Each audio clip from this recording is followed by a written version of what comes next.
Hey, happy Friday, friends. Thank you for tuning in. I'm your host, Maddie, or Yajai and Tai, and this is Fruit Friday. If you joined me last week, we talked all about starting before you're ready and taking that first step. But this week, I want to wind it back and talk a little bit about burnout and recognizing when it's time to make a big change. But before we get to that, this is Fruit Friday, of course, so let's talk about our fruit.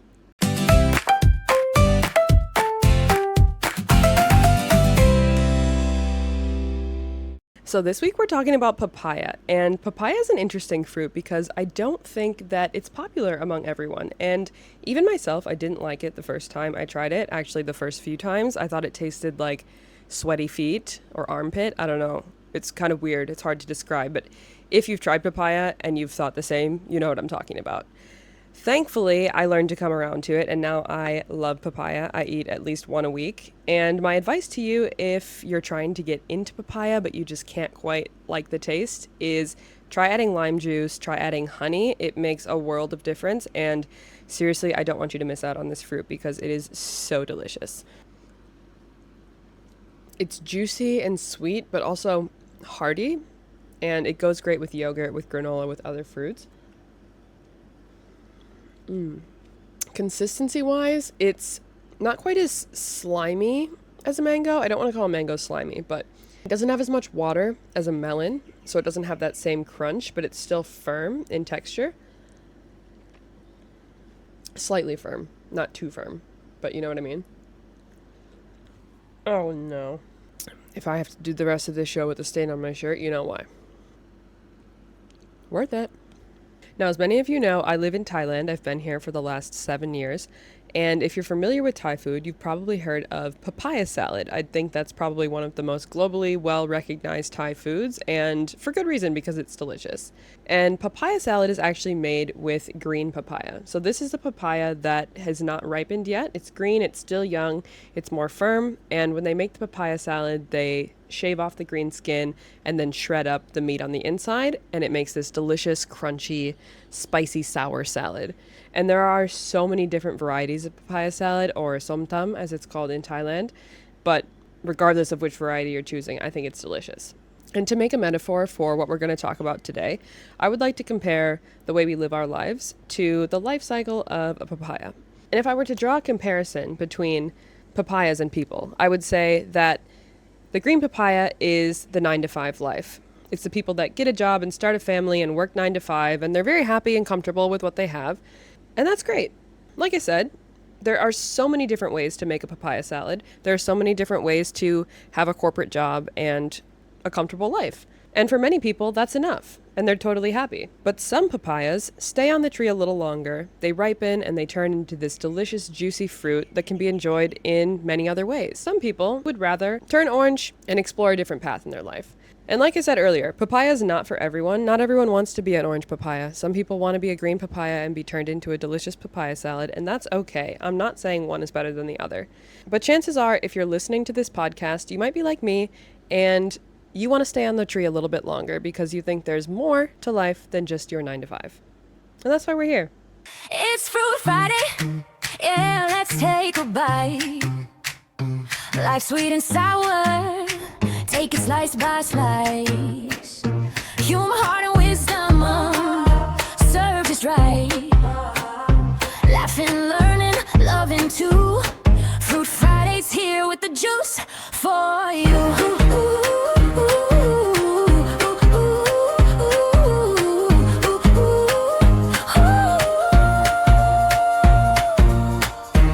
Now, today we're going to dive into knowing when it's time to make a change and how to explore your options. But I want to start today's episode by talking about my least favorite question in the whole world, which is, where do you see yourself in 5 years?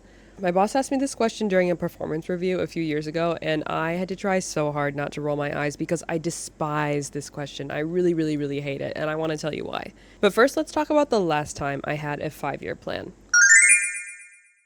So when I graduated high school, I only applied to one university. I got accepted into the University of Minnesota, and I decided that I wanted to study biology because it was always my favorite subject in school, and I figured that through my studies I would figure out what I wanted to do.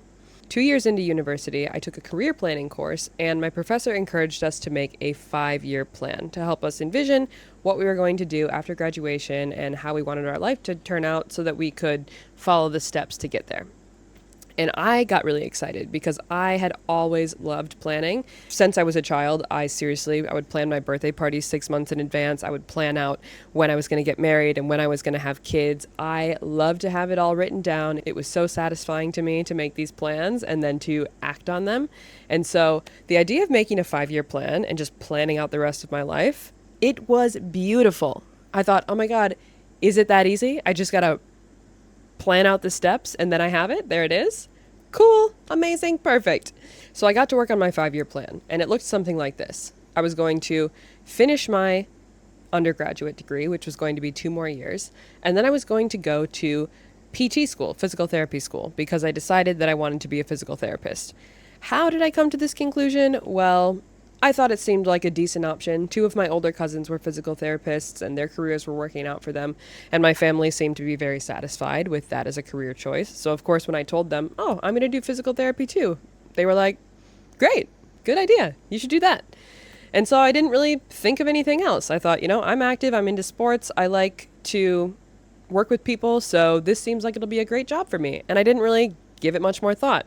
So my 5 year plan was graduate, go to PT school, which would be an additional 3 years of school, and then I would become a physical therapist, get a job, get a house, have a family, and boom, life sorted. Easy peasy. But somewhere along the way, this plan stopped feeling exciting.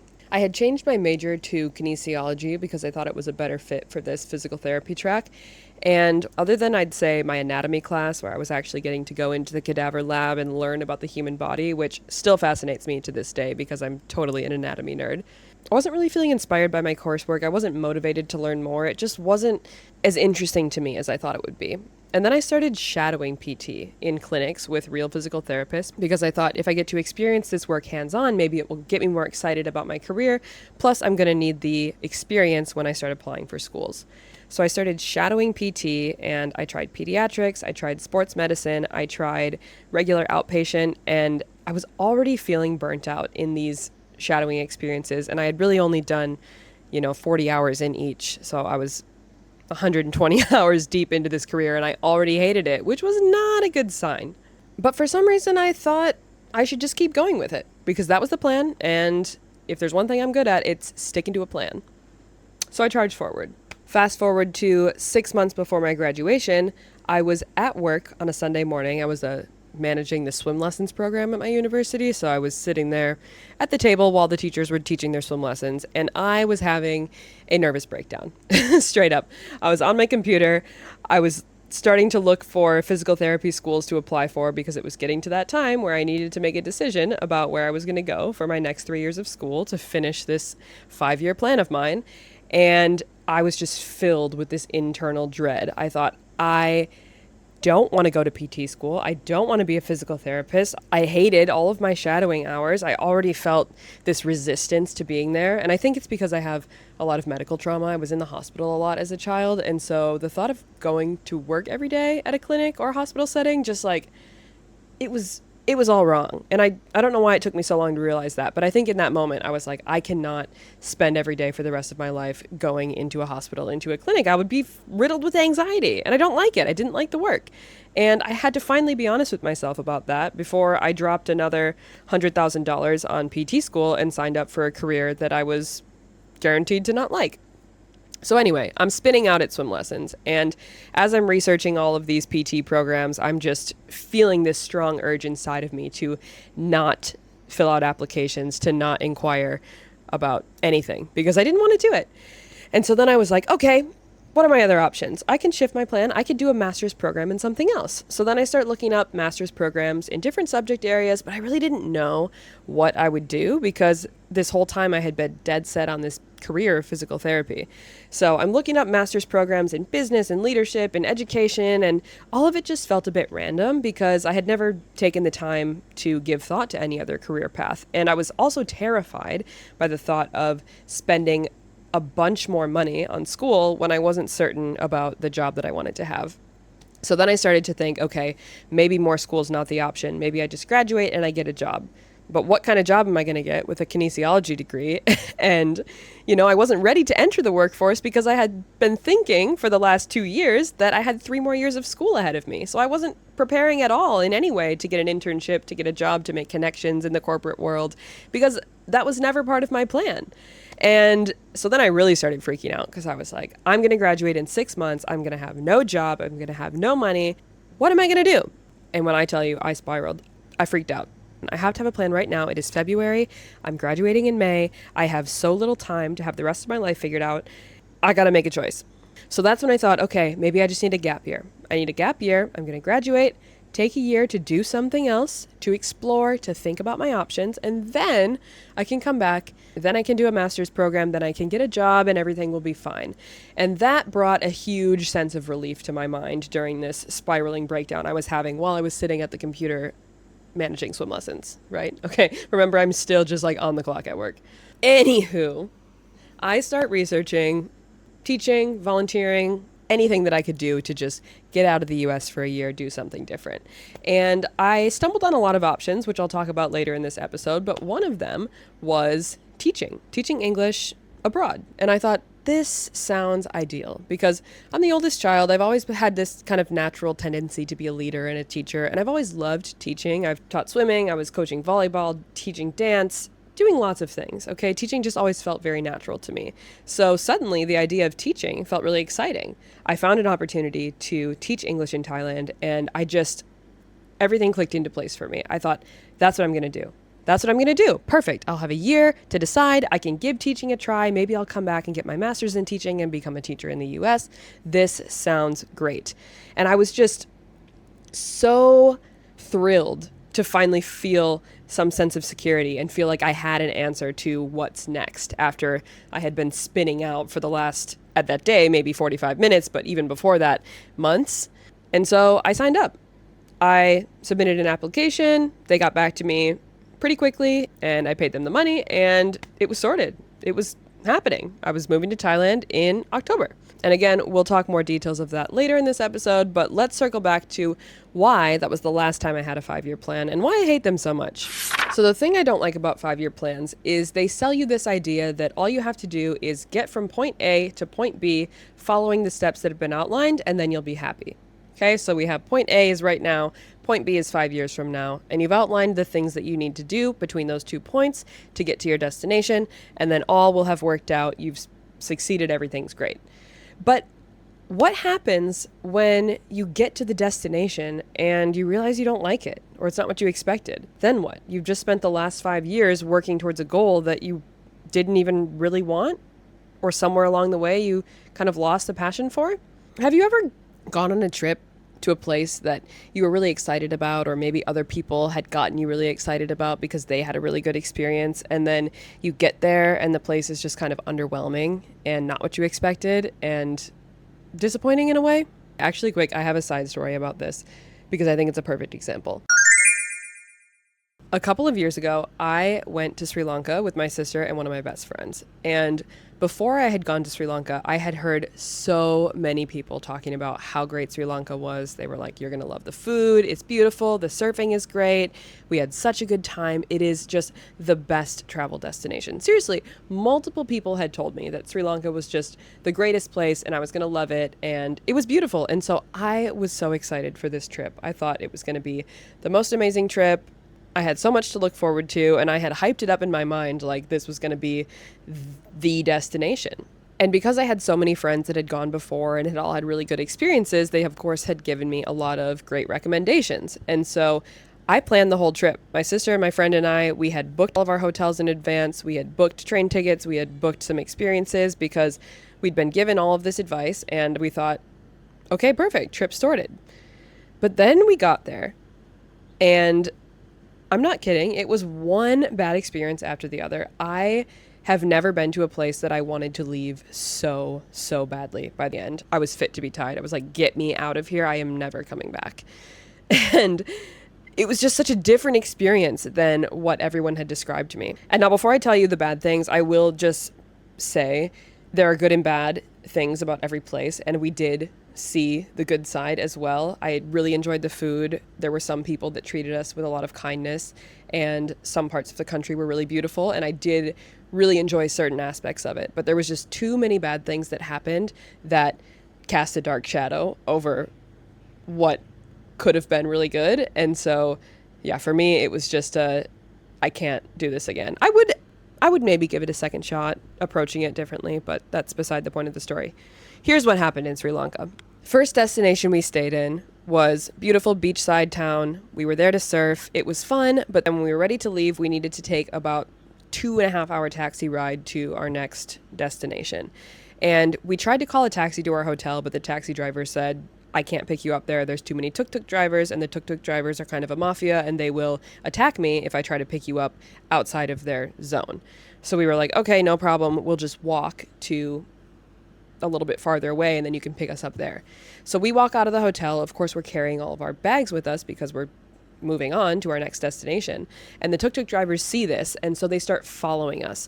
And so we are walking for multiple kilometers, carrying these heavy backpacking backpacks. My friend Ruby's carrying a mattress topper, mind you, because this girl's a sleep diva. I love you, Ruby, but we were very visible, let's just say that. So these tuk-tuk drivers are following us for so long, and it is so hot, and we're sweaty, and we're in the sun. It's the middle of the day.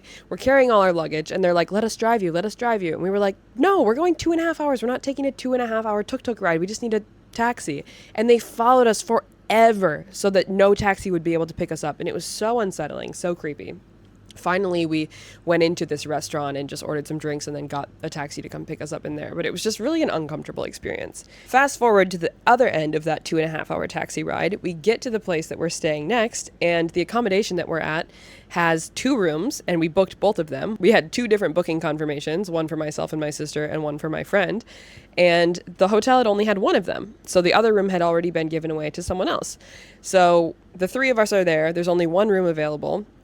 And we were really nice about it. We said like, oh, sorry, it must have been a problem with, with the booking site. Can we just have a minute? We'll sort it out. Because we'd already paid for these bookings. So we get on the phone with Agoda and we're trying to sort it out. And meanwhile, this guy's like, I do have another room at a property just across the street. Maybe you want to stay there. And we're like, okay, yeah, sure. Thank you for coming up with a solution. And then he puts us in his car and drives us 5 minutes away. It's not just across the street. It's 5 minutes away into this really dingy, dark, kind of moldy room that looks like it hasn't been opened in months. And there's one tiny faint little light in there. It smells awful. And he's like, you can stay here, same price. And we were kind of like, not the same. This is not ideal. But we had brought our stuff with us because we were thinking maybe it was going to be similar to the place it was. Anyway, we were like, okay, thank you so much for showing this to us. I don't think it's going to work. Like, we're going to go to the ATM and get some cash out so we can go find a different accommodation somewhere else. And he was like, okay. So we leave our bags there. We walk to the nearest ATM. We're gone maybe 30 minutes. We walk, grab a bite to eat, come back, and we pick up our stuff and try to leave because we're going to go book my friend into a different hotel. And this man comes and he was like, you need to pay for this room. We were like, no, we're not going to stay here. And he was like, no, but you left your bags here, so you need to pay. And we were like, dude, no, we're not going to pay. Like, left our bags here for 30 minutes. We're not paying you. And he was like, well, now I can't rent the room out for tonight because you've already stayed here. We were like, what are you talking about?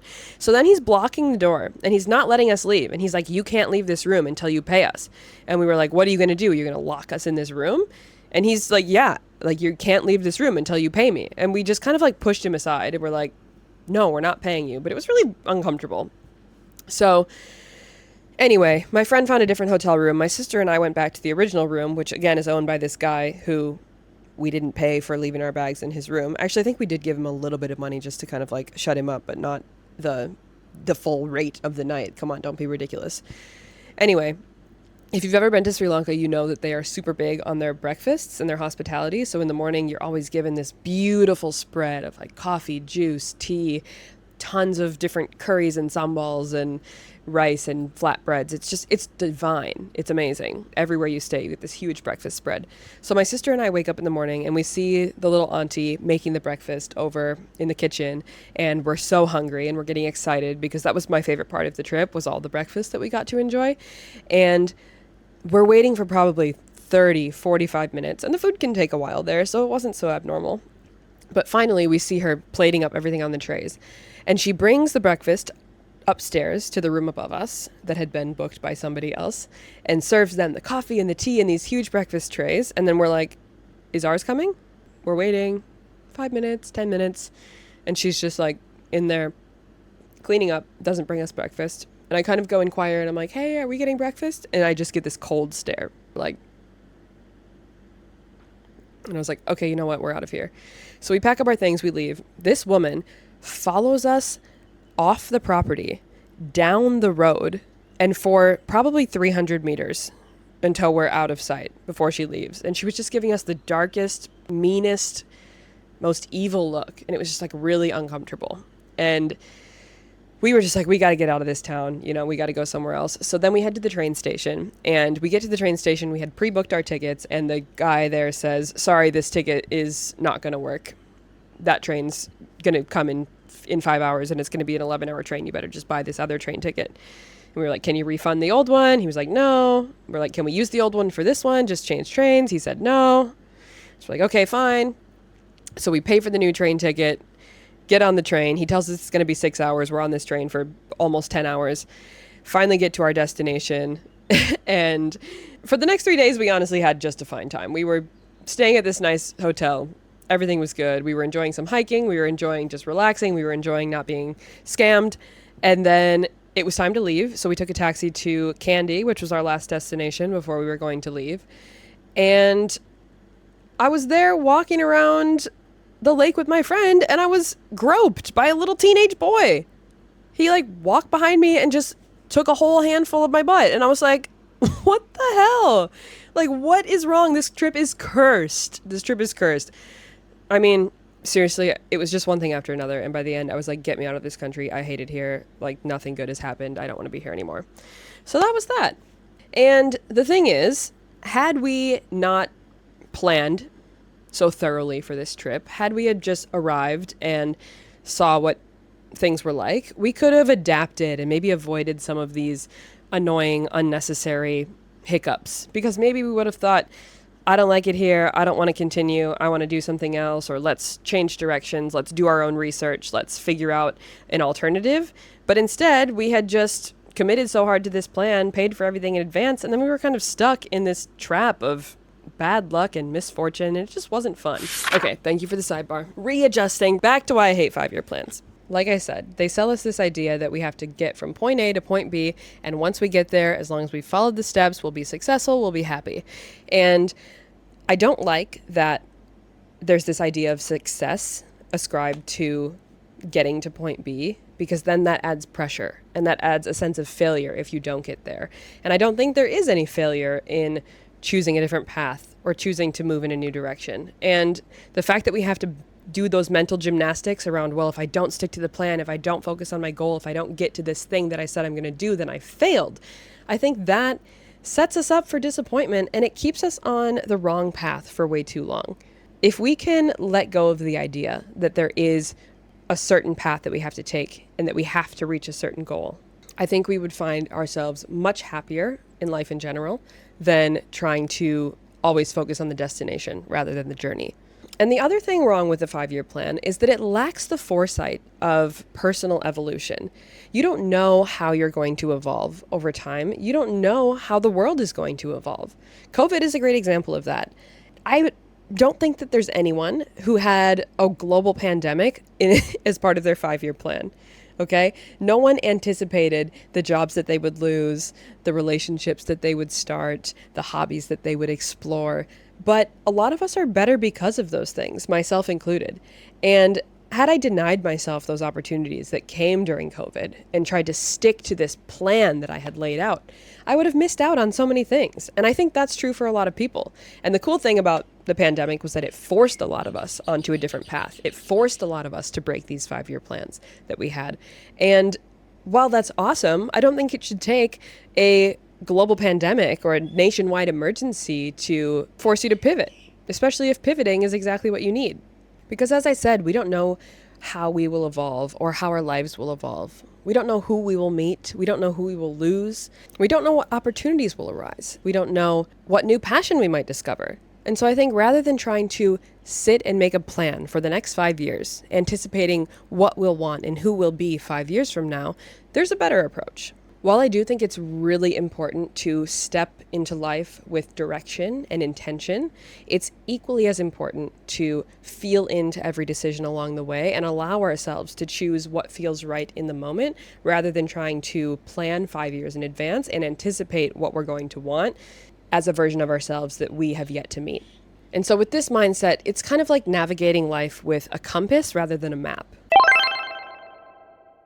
Okay, a map gives you a clear, direct path. You take a right here and a left here, you go straight for 500 meters, you're going to get to your destination. But a compass, it points you in the right direction, but you can kind of wander any way that you want. You can go left, you can go right, you can take a side quest somewhere, and you're always going to have this sense of direction, something pointing you back to your goal, but it's not so rigid, it's not so structured. And somewhere along the way, you might find something better and decide you don't want to go in the same direction that you had initially planned, and that's okay. But the compass keeps you oriented, so you always know where you are, but it's not so much about finding the correct path as it is exploring. And when you use a map, I think we get closed-minded about how we need to get somewhere, and we're only relying on paths that other people have already discovered rather than forging our own. But when you forge your own path, you're able to accept new opportunities and discover new things and take different paths, maybe paths that are better suited for you that someone hasn't discovered yet. Or maybe just no one that you know. Moving on, let's talk about how to recognize when it's time for you to make a change. Recognizing when the situation that you are in is no longer serving you and something's got to change. And a lot of times this shows up as burnout. So I'll tell you about the first time that I had burnout. So as I told you at the beginning of this episode, I wanted to be a physical therapist, and I spent a lot of time in my university years preparing for that dream by job shadowing, by studying subject matter that was related to physical therapy, and doing everything I could to get myself one step closer to that goal. And on top of doing all this prep for PT school and studying subject matter that didn't really inspire me, I was also working full-time because I had to pay to put myself through school. I was a teaching assistant for 6 different undergraduate courses. I was managing the aquatic center at my university and also teaching swim lessons, and I was coaching volleyball. So at any given time, I had 3 different jobs, which was putting me close to 40 hours a week on top of being a full-time student. Because if you are not American, let me tell you, university is not cheap. I think my entire 4 years of undergrad cost me, rough estimate, between 70 and 80,000 USD, and even with working full time, I still graduated with about $30,000 of debt. So, which also explains why I wasn't eager to go to another 4 years of school, because I thought I cannot afford to keep working like this and keep studying something that doesn't excite me. Like, that was feeding my burnout, the thought of having to continue this thing that was already making me miserable for another 4 years. So I'm studying the subject matter that doesn't interest me. I'm working towards a goal that I don't really want. I'm working so many hours and not taking time to rest. And honestly, it was just one of the darkest times of my life. I was struggling with so many things, and I wasn't really talking to anyone about it because I thought I was wrong to be feeling those things, because everyone else that I knew seemed to be enjoying their studies and excited about their new opportunities and moving forward with the path that they had chosen. And so I just felt really isolated. I felt alone. I felt depressed. Honestly, there were multiple days, weeks that I struggled to get out of bed. I had to force myself to get out of bed. Even going to class felt like the biggest chore. Seeing friends felt like the biggest chore. You know, I was going to work because I had to, but there was just no joy in anything that I was doing. And at the same time, I was struggling with an eating disorder. I really lacked confidence in myself. I really didn't care for myself or love myself the way that I should. And I can talk more about those experiences later, because a lot of that has changed since I moved to Thailand, which I think is a reason that I've stayed here for so long. But yeah, I felt burnt out for probably a year. I felt like I was dragging my feet through every day. I was going through the motions. I didn't feel passion for what I was doing. I didn't feel excited about what I was doing. And the thought of doing that for another 3, 4, 5 years as I finished my undergraduate and potentially went to more school and then into a job that I didn't want, it was so overwhelming to me. And I just thought, I cannot continue like this. I cannot live my life like this. I cannot wake up in 5 years from now, in 10 years from now, in 40 years from now, and still be feeling like this, because I will not survive. I will not make it that long. So something has to change. So what do you do about this? What do you do when you're feeling burnt out? How do you know what to do next, and how do you change it? It's not easy, I'll tell you that. It is difficult, it takes time, and sometimes staying in these cycles of burnout and just doing the same things and going through the motion is a lot easier than making a big change, because as we talked about last week, making a big change is scary, and it takes courage and commitment and confidence, and we don't always feel like we have the capacity for those things when we're depressed. And so it is a really vicious cycle, and it's hard to break out of, but I do have some advice. So the first thing that you need to do is you need to stop. You need to stop everything and let your body rest and relax and recover. That is the most important first step. I cannot stress that enough. You have to take a moment to stop, because if you don't stop, if you don't remove yourself from the cycle that you're currently in, you will never be able to see beyond that cycle. And it takes time, okay? I'd say at a very minimum, you need 3 days, ideally longer than that. Ideally, maybe 3 weeks, 3 months. Obviously, that's not plausible for everyone to just stop their life for 3 months or 3 weeks, but it is necessary, and it's a process that can't be rushed. You can't force it to happen. I was actually taking a breathwork class yesterday with my friend Maeve, which if you've never tried breathwork before, I do recommend giving it a shot. But she said at the beginning, remember that we can't force relaxation. All we can do is create a space for it to happen on its own. And I think that is really applicable in this scenario when you're trying to get over burnout. You have to stop and create space for relaxation. So if that means taking a mental health day and just taking a day to do absolutely nothing, no responsibilities, no productivity, no doing anything for anyone else, no doing anything for yourself, no catching up on errands, no doing chores, no doing housework, just resting. Just doing absolutely nothing. Your body needs time to relax. Your nervous system needs time to calm down, because you cannot think clearly and you cannot imagine a better reality if your body feels nervous, if your body feels tired. And so the first day, or the first step that you need to take, is to just stop everything, allow yourself to relax, allow yourself to rest. And then you can move on to step 2, which is rediscovering yourself and what brings you joy. What do you like to do when there's no agenda, when there's no commitments, no obligations? What is it that you want to do?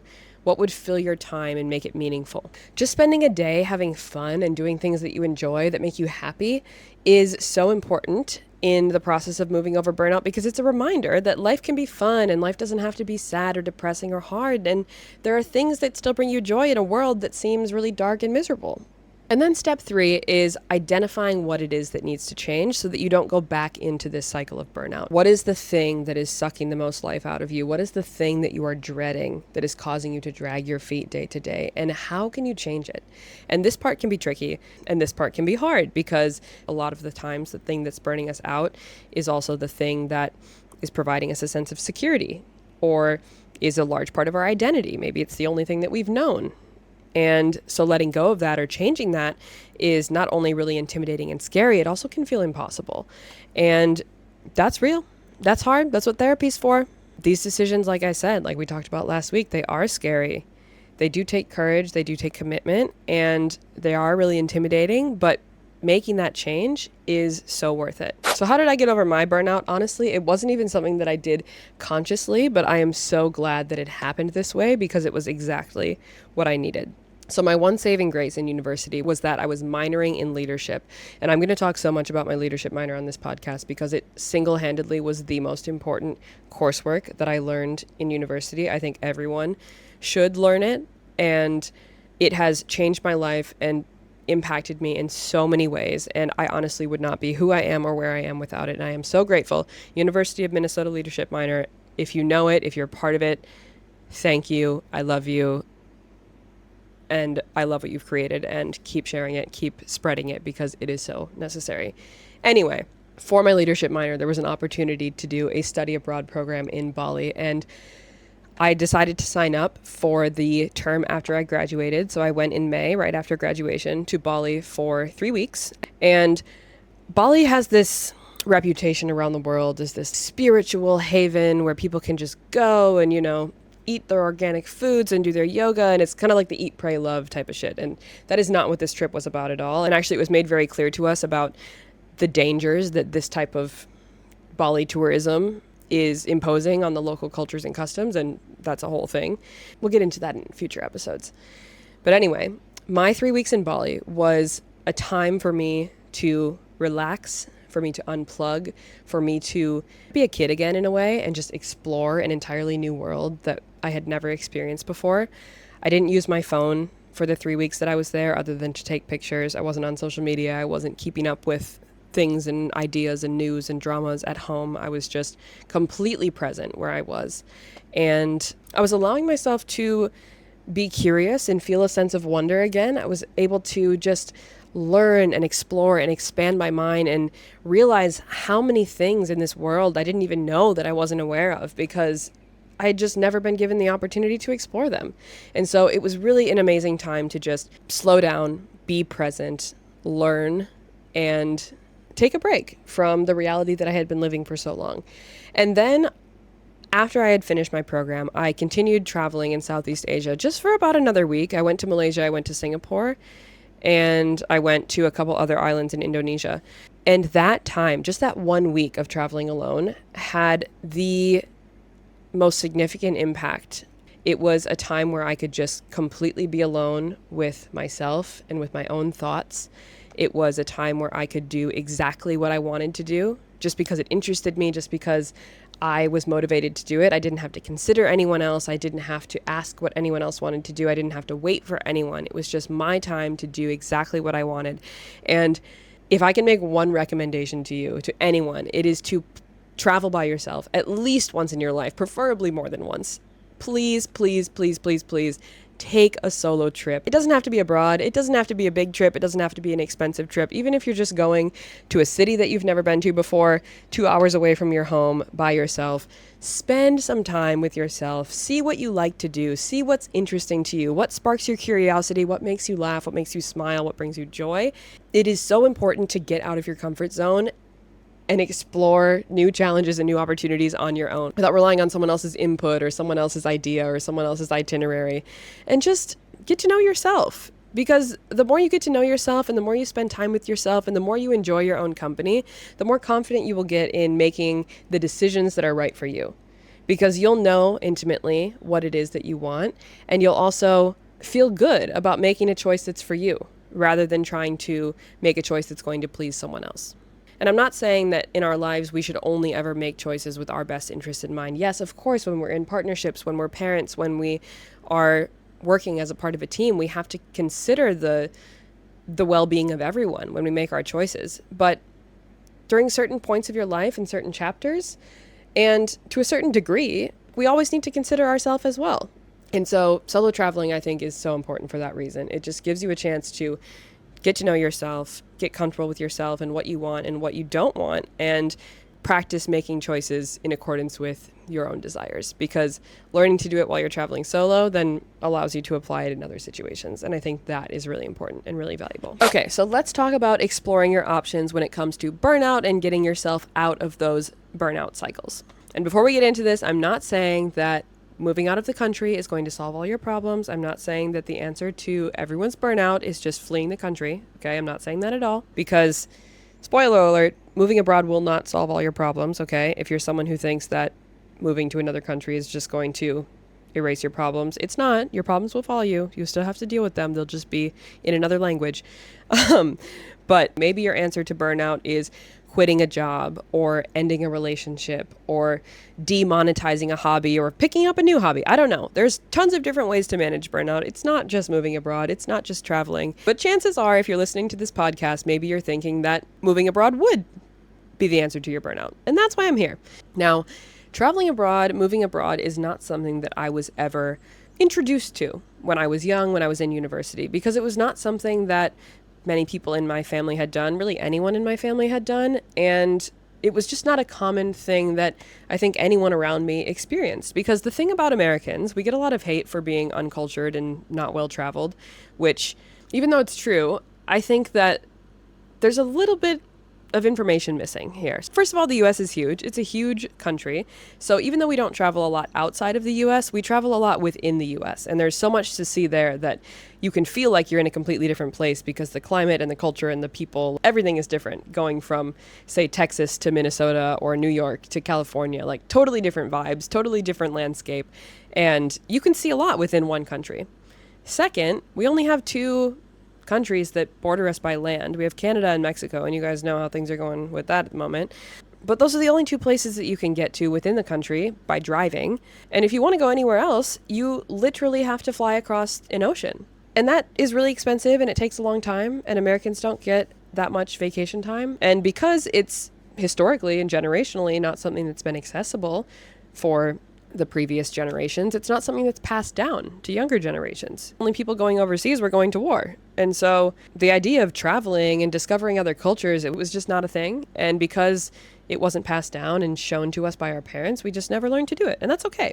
But I think that trickles into our education systems and the way that we present life paths to kids who are studying and moving on to graduate. We are told in high school that after high school we can go to university, we can go to a trade school and learn a skill, or we can go into the military and then go to school after and then get a job. And then when you're in university, you are told that you can graduate and enter the workforce, or you can do more education, get a master's, get a PhD, get a doctorate, and then enter the workforce. You know, it's just like, it's all kind of different paths to the same thing, which is entering the corporate America world. And no one really talks about alternatives. No one tells you that you can move to another country and get a job. No one encourages you to take a break and go volunteer or travel abroad and just see different parts of the world and expand your knowledge and your understanding in new ways that aren't necessarily purely educational. But I think those things are really important. And one lesson that I learned when I was doing my own research during my spiral that I mentioned earlier in this episode is there is always more to explore. So let's talk about some of the options that I discovered. Now, this list is by no means exhaustive, so please do your own research, but there are so many options for moving and traveling abroad, and the program lengths for these things range from anywhere between a couple weeks to a couple months to a year plus. Whether you're looking for a short-term move or you're looking for something a little bit more long-term, there are options. Let's explore them. So we've got occupational. If you want to do something that's more work-based, occupation-based, based on a skill set that you already have or a skill set that you want to explore, we have teaching. Lots of countries need teachers, especially native English-speaking teachers. There are au pair or nanny opportunities where you can go and work for a family, take care of their children. Again, also usually offering a language exchange of some sort. If you don't have a degree, you can be a classroom aide in a lot of places. You don't have to actually have a teaching certificate. You can get a job as a fitness trainer at gyms around the world. You can get jobs in hospitality. There's always places that are looking for hotel management and people like that in those type of roles. You could be a flight attendant and move to a flight hub and fly around the world and get discounted tickets. In Australia and New Zealand, they offer working holiday visas where you can go and work on a farm or just work in a normal job for a limited number of years, as long as you're under a certain age. Those are just a few options of working abroad opportunities. You can also volunteer abroad. I had no idea you could just go to another place and volunteer. I think, obviously, you can do that, but I had never thought to think of that as an option because you don't even know what you don't know. You know what I mean? Not only did I not know that I could move to Thailand to volunteer in a dog shelter for 3 months, I didn't know that I didn't know that. You know what I mean? It's trippy. Anyway, volunteer opportunities. Like I said, you can move to a place and volunteer for an animal shelter for a limited amount of time. You can do ocean or beach cleanup if you're a scuba diver. Maybe you want to go help repair reefs and take trash out of the ocean. You can volunteer in clinical settings if you're a nurse or a doctor and you have these medical skills. You can offer medical services. You can volunteer in schools, like I said, being a classroom aide, being a volunteer teacher. There are opportunities for that as well. And there's also education opportunities. There are opportunities to study language in other countries. There are opportunities to study cooking. You can study theater and drama and things like that. You can study sports, There are places all over the world where you can go to study a specific sport. In Thailand, you can come to study Muay Thai. I learned that you can go to Kenya and train with the Kenyan runners. All of those kinds of things are options. And like I said, this is not an exhaustive list. This is just scratching the surface. But think about the skills you have or the skills you want to have. Think about your hobbies and your interests and what you think would be cool to expand on. And then look for opportunities to do that in a place where that is the specialty. Now, obviously, I can't speak on the credibility of all these programs because I haven't experienced them all. And I think it's really important that you do your research and try to talk to people who have. Use different companies or agencies if you want genuine reviews of how they work and whether or not they're trustworthy. But I think in general, there are so many good programs all around the world that are supporting these types of adventures and these types of undertakings, and they're there to guide you every step of the way. Yes, they cost money, but the money is well spent because they're helping you make this really difficult transition. And I want to talk a little bit about the decision that I made in case any of you are curious and want to do something similar, because I can speak on the credibility of this company and I would totally use them again 100% if I was to start this process all over again. So I ended up signing up to come to Thailand with a company called Explore Asia, and they have programs all over Southeast Asia as well as a few other places in the world for teaching and volunteering. And they run a TEFL course, Teaching English as a Foreign Language course, as part of their programming. So you can come to Thailand a month early, stay on site with a bunch of other teachers who are training to become English teachers. You take your TEFL course, get to know everyone and kind of get your footing together, and then they send you off. I didn't do that. I took my TEFL online because I didn't know that doing it in Thailand was an option, honestly. And I was, again, part of my panic, just grabbed the first opportunity I could, which was an online course. But if I could make a recommendation for someone doing it for the first time, I would say do it in person and make the friends and have the experience there first and then move on to your job.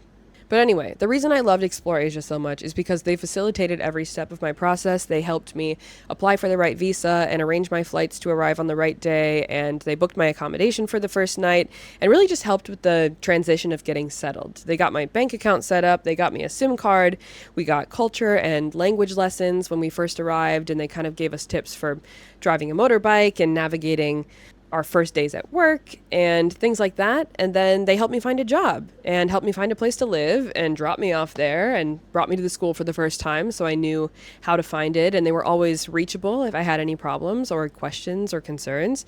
And so that was just a huge help and comfort and honestly necessary part of my transition to Thailand, because I would have had no idea how to do those things. And while I probably could have figured it out by myself, I think it would have taken a lot more time and mental energy, and I probably would have made a lot more mistakes and spent a lot of unnecessary money because I would have messed things up and not known whom to trust. So I think going with their agency was the best decision for me, and I do highly, highly, highly recommend them. They are so professional. I think it's a very reasonable price for their services. And if you're interested, I do have a link in my bio that you can check them out. If you apply with them through my link, you'll get $100 off your application, which is pretty cool.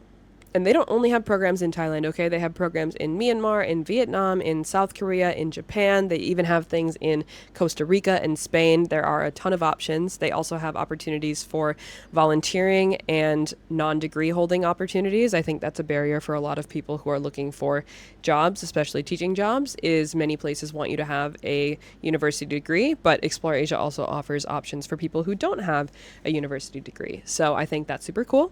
Again, link in my bio if you want to check them out. Totally recommend if that's something that's calling you. And if that's not your jam, that's totally fine. There are other ways to explore your options. I think if I could give you just general advice for how to find opportunities or inspiration for moving abroad, open up your computer and get on Google, okay? Start looking up things like work abroad, volunteer abroad, independent study abroad, just to see what the results are showing. And then if you want to get more specific than that, look up things like where can I, X nationality, travel in the world, and see a list of countries where you're allowed to travel. And then once you see the list of countries that you can visit as X nationality, look up what type of visas are available for me in this country with this passport. So as an American citizen, what type of visa can I get in Thailand? As an American citizen, what kind of visa can I get in Japan? See the different visa options, because every country will have different visas which allow you to stay for different amounts of time and for different reasons. Or you can get more specific and say, where can I person of X nationality with X level of education work abroad and see what opportunities there are for you to work in different countries based on the education that you have or the skills that you have. Because again, there are so many options, you just have to look for them. And I can't list them all here because I obviously don't know everyone's individual circumstances. So rather than me trying to give specific recommendations, my recommendation is just for you to research. Spend an hour, 2 hours online just looking up options and see what pops up and then dive into that further. Because like I said, there is always more to explore. And there's really no harm in inquiring and gathering information and researching. This is the step that's kind of really exciting when you're getting over your burnout. You know, it's like that pre-step of, ooh, I'm going to end this cycle of burnout and do something different. And what are all these different options that I can do? What are all these different things that I can explore? Before you even make that choice, before you even take that first step, you just get to explore infinite possibilities. And I think that is really exciting in itself, regardless of what you choose. And I wish we could keep talking about all the options that we have for moving and traveling abroad and experiencing other parts of the world, but we are out of time for today, so I want to leave you with a little fruit for thought.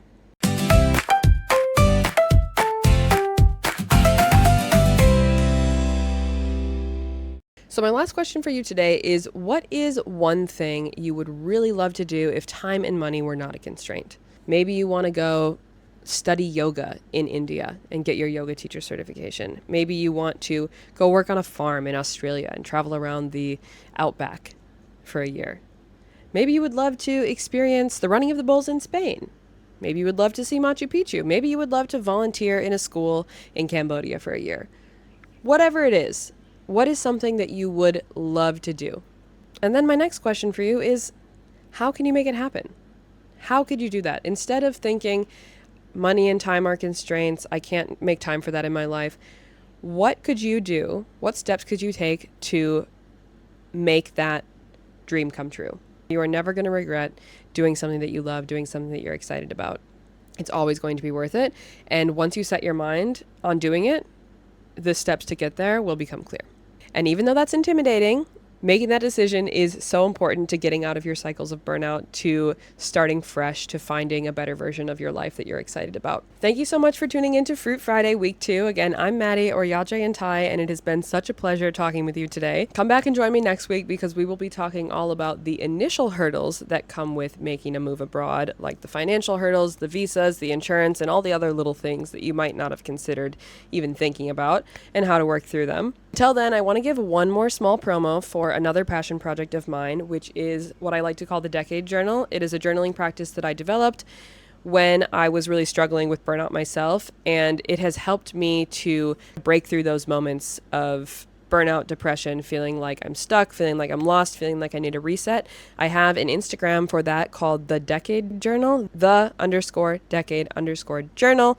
I post regular monthly journaling prompts on there, and I have a journaling deep dive workshop that you can find on my storefront if you want to go through a very intentional journaling process to help you take inventory of your present situation, imagine what you'd like for the future, and then take action to getting there. So that is available also at the link in my bio. And until then, happy Friday, and I will see you next week. Take